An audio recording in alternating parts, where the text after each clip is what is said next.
Hello বন্ধুরা, সুদীপ পাঠশালা থেকে আপনাদের সবাইকে স্বাগতম। আজকে আমরা দেখব 9 দ্বারা কোনো সংখ্যাকে ভাগ যায় কিনা তা সহজে বের করার সহজ টেকনিক অথবা উপায়।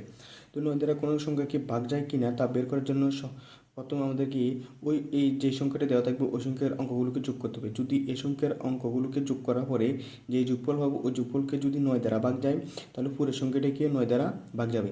তো বন্ধুরা দেখেন, এখানে আমি এই সংখ্যাটির অঙ্কগুলোকে পর্যায়ক্রমে যোগ করেছি। যোগ করার পরে যোগ করেছি 36। তো 36কে আমরা 9 দ্বারা ভাগ করেছি।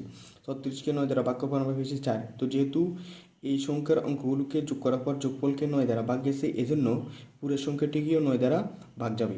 দেখেন বন্ধুরা, আমি এই পুরো সংখ্যাটিকে 9 দ্বারা ভাগ করেছি। দেখেন, ভাগ করার পর আমরা পেয়েছি 63,304, অর্থাৎ এই সংখ্যাটিকে 9 দ্বারা ভাগ গিয়েছে। তো আমরা সহজে কীভাবে পেয়েছি যে এই সংখ্যাটিকে ভাগ যাবে?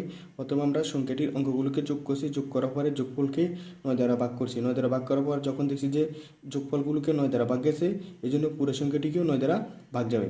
তো বন্ধুরা দেখেন, আমি এখানে লিখে দিয়েছি যে সংখ্যা দেওয়া থাকবে ওই সংখ্যার অঙ্কগুলোকে যোগ করলে যদি যোগফলকে 9 দ্বারা ভাগ যায় তাহলে ওই সংখ্যাটিকেও 9 দ্বারা ভাগ যাবে।